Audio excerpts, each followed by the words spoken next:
Welcome on ambition nursing classes. तो आज का हमारा टॉपिक है लंग्स कैंसर। तो लंग्स कैंसर पढ़ने से पहले हम लंग्स की एनाटॉमी देख लेते हैं। लंग्स, ये हमारे लंग्स होते हैं और ये संख्या में दो होते हैं, जो एक राइट की तरफ होता है और एक लेफ़्ट की तरफ होता है। तो ये ऊपर की तरफ एक पाइप्स होता है, इसे हम क्या बोलते हैं, ट्रैकिया बोलते हैं, या इसे अदर नाम से जानते हैं। इसे दूसरा नाम होता है जो सिंपल लैंग्वेज में बोलते हैं विंड पाइप। विंड पाइप होता है, ये दो भागों में या दो पाइप में डिवाइड हो जाता है, जिसे हम ब्रोंकस बोलते हैं। ब्रोंकस आगे जा कर के छोटे छोटे ब्रोंक्यूल्स में डिवाइड हो जाता है। जैसे छोटी छोटी जो ब्रोंक्यूल्स होती है या पाइप्स होते हैं उसमें डिवाइड हो जाता है, उसे हम क्या बोलते हैं, ब्रोंक्यूल्स बोलते हैं। ब्रोंक्यूल्स पे लास्ट में एंड में जा कर के क्या होता है, एल्वियोलाई पाई जाती है, जो एक यानी फंक्शनल यूनिट है लंग्स की, जो गैसियस एक्सचेंज में हेल्प करती है। ये जो रेड से मैंने शो किया है, तो इसे हम बोलते हैं एल्वियोलाई। ये एक स्ट्रक्चर, ये फंक्शनल यूनिट होती है लंग्स की।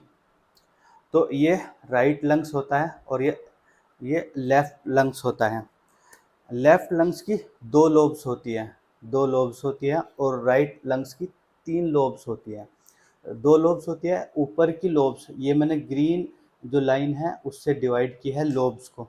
तो ऊपर की लोब्स को हम क्या बोलते हैं, सुपीरियर लोब्स बोलते हैं, और नीचे की लोब्स को इंफीरियर लोब्स बोलते हैं।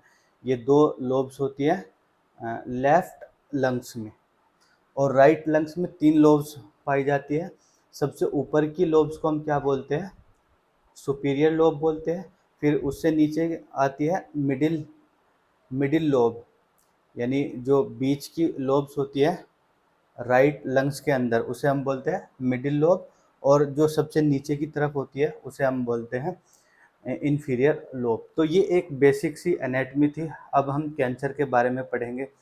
तो सबसे पहले हम कैंसर की डेफिनेशन देखेंगे। Lung cancer is a cancer of lung characterized by uncontrolled growth of abnormal cell in one or both lung। यानी डेफिनेशन में क्या कहा गया है कि uncontrol growth of abnormal cell, यानी एक लंग्स के अंदर या दोनों लंग्स के अंदर एबनॉर्मल सेल का अनकंट्रोल ग्रोथ हो जाना, उसे हम क्या बोलते हैं, कैंसर बोलते हैं। लंग्स का कैंसर बोलते हैं। तो ये दो टाइप्स में डिवाइड किया है। एक होता है प्राइमरी लंग कैंसर और दूसरा होता है सेकेंडरी लंग्स कैंसर। तो जो प्राइमरी लंग कैंसर क्या होता है, प्राइमरी लंग्स कैंसर होता है जो मेनली सिर्फ कहाँ पर देखने को मिलता है। जैसे मैं कैंसर को दर्शाता हूँ, यहाँ पर भी कहीं पर भी कैंसर हो जाता है। ये आप देख रहे हैं कैंसर। तो कहीं पर भी कैंसर हो जाना लंग्स के अंदर, यानी मेनली जो कैंसर होता है वो लंग्स के अंदर होता है और बॉडी के किसी भी पार्ट्स में नहीं होता है, उसे हम बोलते हैं प्राइमरी लंग कैंसर। और सेकेंडरी लंग कैंसर क्या होता है, जो हमारे लंग्स को छोड़ करके किसी और पार्ट में कैंसर हुआ, जैसे कि बोन में कैंसर हुआ, तो वो बोन से फैल करके कहाँ पर आ गया, लंग्स के अंदर आ गया है, तो उसे हम बोलते हैं सेकेंडरी लंग्स कैंसर। यानी जो कैंसर लंग्स के अंदर होता है उसे हम बोलते हैं primary lung cancer.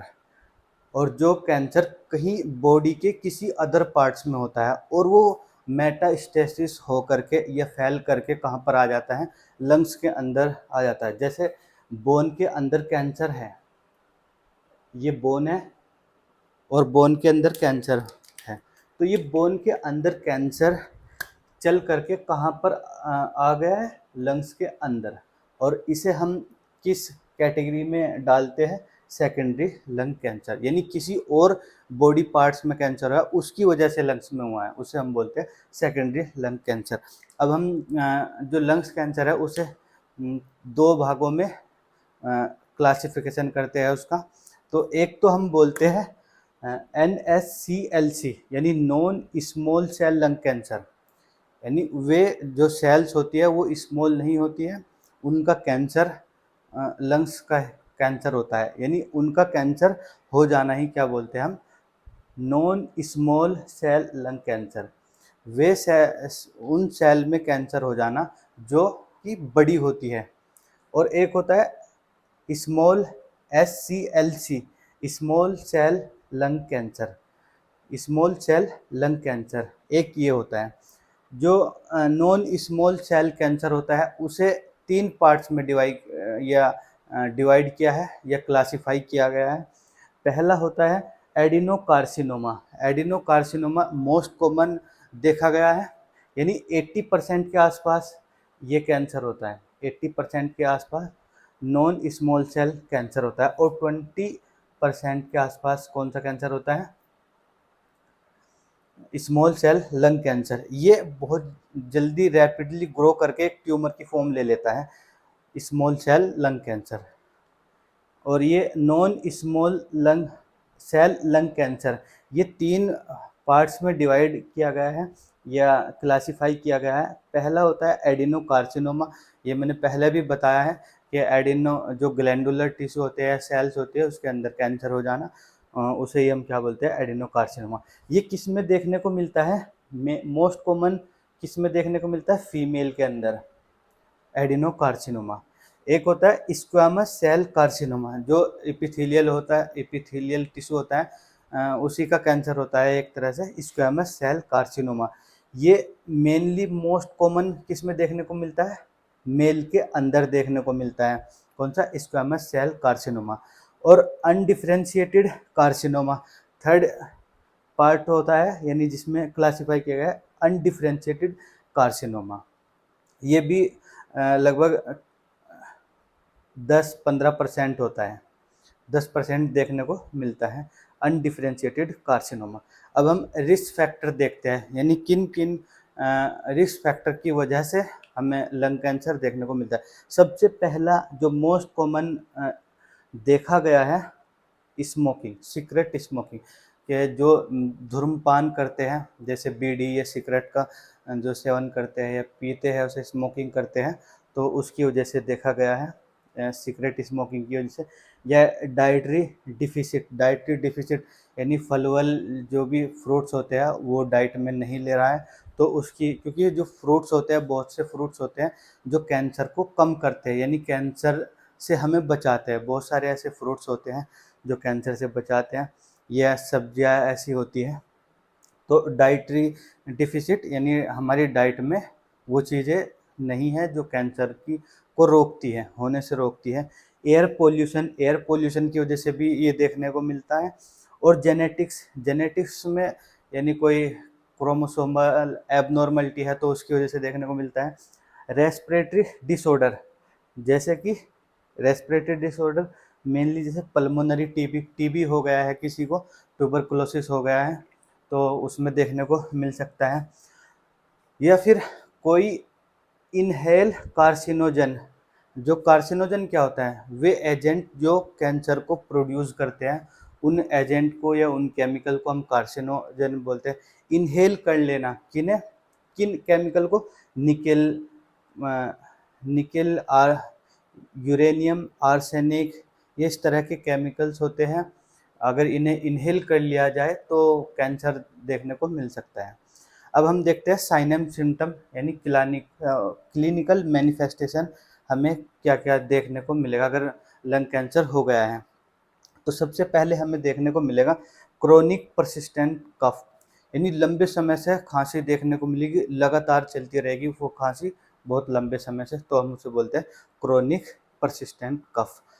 Verse sound during breathing, जब हम ब्रीथ लेते हैं तो उसमें क्या होता है, एक खरखराहट से की आवाज़ आती है, तो उसे हम बोलते हैं वर्स साउंड ड्यूरिंग ब्रीथिंग के दौरान खरखर की आवाज़ आना।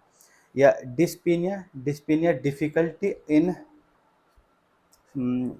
डिफ़िकल्टी इन ब्रीथिंग में डिफ़िकल्टी हो जाना, उसे हम बोलते हैं डिस्पीनिया। और हिमोप्टाइसिस क्या होता है, हिमोप्टाइसिस होता है जब स्पुटम होता है, यानी बलगम होता है, उसमें जब ब्लड आता है, उस कंडीशन को हम बोलते हैं हिमोप्टाइसिस। इसमें वेट देखने को मिल सकता है, वेट लॉस, और एनोरेक्सिया, भूख नहीं लगती उसमें, या लॉस ऑफ एपेटाइट, डिसफेगिया यानी निगलने में, जैसे खाना खाने में दिक्कत होगी उसमें, डिफ़िकल्टी इन सैलोइंग और नोज़िया देखने को मिल सकता है, वोमिटिंग देखने को मिल सकती है, chest pain, back pain and shoulder pain, यानी चेस्ट में, बैक में, शोल्डर में, इन तीनों जगह पर पेन देखने को मिल सकता है। जब आदमी कोई भी पर्सन खांसता है तो पेन देखने को मिलेगा चेस्ट में, बैक में और शोल्डर में। अब हम देखते हैं स्टेजेस, देखते हैं स्टेजेस कौन कितनी स्टेज होती है इसकी मेनली 4th स्टेज होती है, 1, 2, 3 और 4, ये 4 स्टेज होती है। जो लंग कैंसर होता है उसकी 4 स्टेज होती है, और जो तीसरी स्टेज है वो 2 स्टेज में डिवाइड है, एक तो ए और दूसरा बी। तो स्टेज में क्या है, फर्स्ट स्टेज में क्या होगा, जो ट्यूमर है एक लंग्स के अंदर प्रेजेंट रहेगा, यानी ट्यूमर है तो वो एक ही लंग्स के अंदर प्रेजेंट रहेगा, और कितने सेंटीमीटर से कम होना चाहिए, वो लेस देन 3 सेंटीमीटर से कम होना चाहिए, तो उसे हम फर्स्ट स्टेज में देखते हैं। तो सेकंड स्टेज में क्या देखते हैं, लंग्स प्लस लिम्फ नोड, यानी सेकंड स्टेज में लंग्स की सेकंड स्टेज कैंसर में क्या होता है, क्या देखने को लंग्स के अंदर देखने को मिलेगा, और प्लस लिम्फ नोड जो होती है उसमें देखने को मिलेगा, और वो 6 सेंटीमीटर से कम होना चाहिए, यानी उसकी जो वो है 6 सेंटीमीटर से लेंथ है 6 सेंटीमीटर से कम होनी चाहिए। फिर आता है थर्ड स्टेज, कैंसर की थर्ड स्टेज, यानी लंग्स कैंसर की थर्ड स्टेज, उसमें क्या आता है, lungs plus lymph plus chest plus trachea, यानी ये सारी इन्वॉल्व हो जाएगी उसके अंदर। लंग्स में देखने को मिलेगा, लिम्फ वेसल्स या लिम्फ नोड में, चेस्ट में और ट्रैकिया में। चेस्ट में यानी जो चेस्ट होती है उसमें देखने को मिल सकता है, और वो ट्रैकिया में भी देखने को मिल सकता है। तो वो है थर्ड स्टेज, थर्ड स्टेज की ए स्टेज, यानी थर्ड की ए स्टेज। और बी में क्या होता है, वो नेक वाले रीजन में और अदर रीजन में, नेक के आसपास यहाँ पर देखने को मिलेगा, या फिर उसके आसपास रीजन में इधर चला गया है, इधर चला गया, तो थर्ड स्टेज में यहाँ देखने को मिलता है। थर्ड स्टेज में लंग्स, इसमें थर्ड स्टेज में क्या क्या इन्वॉल्व रहेगा, लंग्स में, लिम्फ नोड में, चेस्ट में, ट्रैकिया में और प्लस नेक में, ये देखने को मिल सकता है, या फिर उसके आसपास की कोई भी साइट। फोर्थ स्टेज में क्या होता है, फोर्थ स्टेज में यानी सब जगह देखने को मिले, लंग्स में तो होगा ही, नेक में होगा, लिम्फ में होगा, चेस्ट में, ट्रैकिया में, और बॉडी के अदर पार्ट्स में जब देखने को मिलेगा उसे हम बोलते हैं फोर्थ स्टेज। यानी जो कैंसर है वो मेटास्टेसिस होना शुरू हो गया, यानी लंग्स से और दूसरे हिस्सों में बॉडी के वो फैलना शुरू हो गया है। तो ये 4 स्टेज होती है लंग कैंसर की।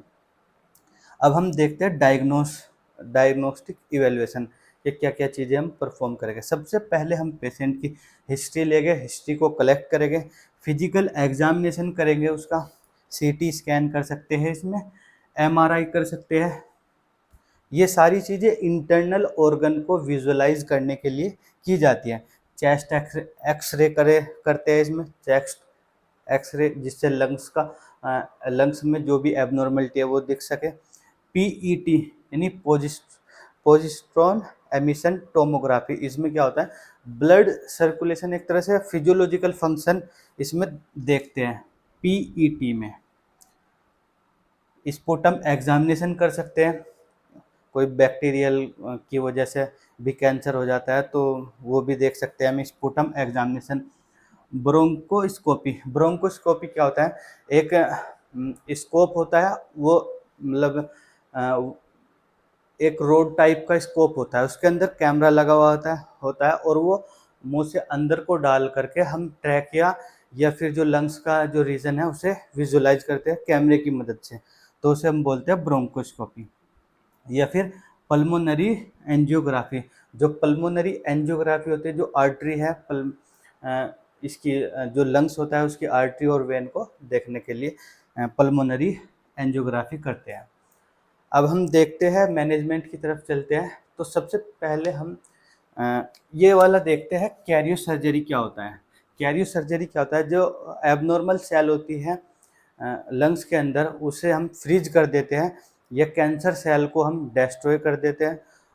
किसकी मदद से? कैरियो सर्जरी की मदद से जो कैंसर सेल है उसे डिस्ट्रॉय कर देते हैं। वो किस में आता है? कैरियो थेरेपी में। सॉरी, सर्जरी थेरेपी है ये कैरियो थेरेपी। इसमें जो एबनॉर्मल सेल होती है लंग्स के अंदर उसे फ्रीज करके डैमेज कर दिया जाता है। अब हम देखते हैं मैनेजमेंट। मैनेजमेंट देख ही रहे थे, इसमें सर्जिकल मैनेजमेंट में इंडिकेशन देखेंगे कि जो सर्जिकल मैनेजमेंट है वो कब कब हम परफॉर्म कर सकते हैं, कब करेंगे। तो सबसे पहले जो है cancer first and second stage. जब कैंसर फर्स्ट स्टेज में और सेकंड स्टेज में होगा, यानी कैंसर की जो स्टेज है फर्स्ट और सेकंड स्टेज में जो कैंसर होगा, तब हम क्या कर सकते हैं? सर्जिकल थेरेपी दे सकते हैं उसे, यानी सर्जरी कर सकते हैं। लेकिन इसमें एक चीज़ ध्यान रखने वाली है कि जो ट्यूमर है या कैंसर है लंग्स के अंदर वो मेटास्टेसिस ना हुआ हो, तभी हम सर्जरी परफॉर्म कर सकते हैं। क्योंकि अगर हमने, मानने की बात है, यहाँ से अगर सर्जरी की से रिमूव कर दिया, वो फैल करके यहाँ पर हो गया, तो वो मेटास्टेसिस कंडीशन में ना हो तभी हम सर्जरी कर सकते हैं। या फिर normal pulmonary function, normal pulmonary function में हम कर सकते हैं सर्जरी को। अब देखते हैं हम सर्जरी कितने टाइप्स की होती है। तो सर्जरी कितने टाइप्स की होती है, टाइप्स देख लेते हैं। बाइलोबैक्टोमी जो सर्जरी होती है उसमें क्या होता है, जैसे लंग्स है, इसकी 2 लोब्स होती है, ये 2 लोब्स को हम रिमूव कर देंगे, उसे हम बोलते हैं बाइलोबैक्टोमी। फिर लोबैक्टोमी इसमें 2 लोब्स को रिमूव कर देते हैं, लंग्स की 2 लोब्स होती है उसे रिमूव कर देते हैं, उसे बाइलोबैक्टोमी बोलते हैं। और लोबैक्टोमी उसे बोलते हैं जो एक लोब को रिमूव करते हैं। जैसे इस लोब में कैंसर हो गया यहाँ पर, तो इस लोब को हम रिमूव कर देंगे, या यहाँ पर कैंसर देखने को मिलता है तो इस लोब को रिमूव कर देंगे, यानी एक लोब को हमें रिमूव करना है। न्यूमोनेक्टोमी किसे बोलते हैं? जब हम पूरे एक लंग्स को रिमूव कर देंगे उसे हम बोलते हैं न्यूमेक्टोमी। ये न्यूमेक्टोमी और लोबैक्टोमी, ये तीनों हो गया। फिर होता है सेगमेंटेक्टोमी। सेगमेंटेक्टोमी क्या होता है? जो सेगमेंट, जिस हिस्से में कैंसर हुआ है हम उसी हिस्से को, यानी उसी सेगमेंट को रिमूव कर देंगे, उसे हम बोलते हैं सेगमेंटेक्टोमी। एक होता है स्लीव रिसेक्शन किसे बोलते हैं कि यानी जिस पार्ट्स में लंग्स के कैंसर हुआ है उसे तो हम निकालेंगे ही, साथ ही साथ उसमें किसे शामिल कर लेते हैं? ब्रोंक्यूल्स या ब्रोंकस के पार्ट्स को भी रिमूव कर देंगे, उसे हम बोलते हैं स्लीव रिसेक्शन। एक होता है विड्स रिसेक्शन। रिसेक्शन क्या होता है? जैसे ये यहाँ पर कैंसर हो गया है, तो हम इतने पार्ट्स को रिमूव कर देंगे, यानी जो जहाँ पर कैंसर हुआ है उसके थोड़े से पास का जो एरिया है उसे भी रिमूव कर देते हैं, उसे हम बोलते हैं विड्स रिसेक्शन। अब हम क्लासिफिकेशन ऑफ सर्जरी को 2 भागों में हमने क्लासिफाई किया है, क्यूरेटिव सर्जरी और पैलेटिव सर्जरी। ये 2 पार्ट्स में हमने डिवाइड किया है, क्यूरेटिव सर्जरी और पैलेटिव। इसमें यानी क्योर करते हैं इसमें एक तरह से, और पैलेटिव सर्जरी होता है। अब हम इसके साइड इफेक्ट देखते हैं। सर्जरी के साइड इफेक्ट क्या होता है? टिश्यू हार्म होगा, यानी टिश्यू हार्म तो होगा ही, जब हम सर्जरी करेंगे तो जो टिश्यू है वो डैमेज हो गए, पेन देखने को मिलेगा उसमें। इसके साइड इफेक्ट है सर्जरी के, पेन और इन्फेक्शन लगने के चांस है। जब हम सर्जरी करेंगे, आर्टिकल कोई भी क्लीन नहीं है तो उस वजह से इन्फेक्शन, पेन और टिश्यू हार्म देखने को मिल सकता है, यानी सर्जरी के साइड इफेक्ट है। अब हम तीसरा करते हैं हम रेडिएशन थेरेपी। रेडिएशन की मदद से हम क्या करते हैं, जो जो कैंसर सेल होती है रेडिएशन की मदद से उन्हें डिस्ट्रॉय किया जाता है। उसकी रेडिएशन जब हम रेडिएशन थेरेपी देते हैं तो उसमें क्या होता है, साइड इफ़ेक्ट होते हैं। जो रेडिएशन थेरेपी है उसके भी साइड इफ़ेक्ट होते हैं। उसमें क्या-क्या देखने को मिलता है, ईसोफेगाइटिस। ईसोफेगाइटिस क्या होता है, जो ईसोफेगस होता है उसमें इन्फ्लेमेशन हो जाती है, क्योंकि ट्रैकिया होता है, ट्रैकिया के जस्ट पीछे की तरफ यानी पीछे इससे जुड़ा हुआ होता है ईसोफेगस। ईसोफेगस में क्या होता है, जिसमें यानी फूड पाइप बोलते हैं, जिसमें खाना स्टोमक में जाता है। तो उसमें क्या देखने को मिल सकता है, इन्फ्लामेशन देखने को मिल सकती है। कब, जब हम रेडिएशन थेरेपी दे रहे हैं, या फिर इरिटेशन यानी जलन, एक तरह से इस तरह की कंडीशन उसमें देखने को मिल सकती है। यानी ये साइड इफ़ेक्ट होते हैं रेडिएशन थेरेपी। और कीमोथेरेपी, कीमोथेरेपी में जब कोई केमिकल्स होते हैं या ड्रग्स होती है उनकी मदद से हम कैंसर सेल को डिस्ट्रॉय करते हैं, जैसे सिस्प्लास्टिन हुई, 5-फ्लोरोयूरासिल होगी, और भी बहुत सारी ड्रग्स होती है जो हम कीमोथेरेपी में देते हैं। किस लिए क्यों देते हैं, क्योंकि जो एबनॉर्मल सेल हैं या फिर जो कैंसर सेल है उन्हें डिस्ट्रॉय करने के लिए। जो कीमोथेरेपी है उसकी जो साइड इफ़ेक्ट होता है कीमोथेरेपी का, वो क्या देखने को मिलता है, सब डायरिया देखने को मिलता है, नोज़िया, वोमिटिंग देखने को मिलता है, लॉस ऑफ एपेटाइट, एलोपेशिया देखने को मिल सकता है। एलोपेशिया क्या होता है, जब बाल झड़ने लगते हैं उस कंडीशन को हम बोलते हैं एलोपेशिया, या जो बाल होते हैं वो झड़ने लगते हैं, उसे उसी एक टर्म दिया गया है उसी को, उसे हम बोलते हैं एलोपेशिया। तो ये आज का इम्पोर्टेंट टॉपिक था, लंग कैंसर। तो उम्मीद करता हूँ कि ये समझ में आ गया होगा। अगर कोई ऐसा इसमें वर्ड है जो आपको नहीं समझ में आया तो हमें कमेंट में कमेंट करके बता सकते हैं। और अगर वीडियो अच्छी लगी है तो प्लीज़ इसे शेयर करें, जो भी मेडिकल से रिलेटेड या फिर नर्सिंग स्टूडेंट है उन लोगों को शेयर करें। Thank you.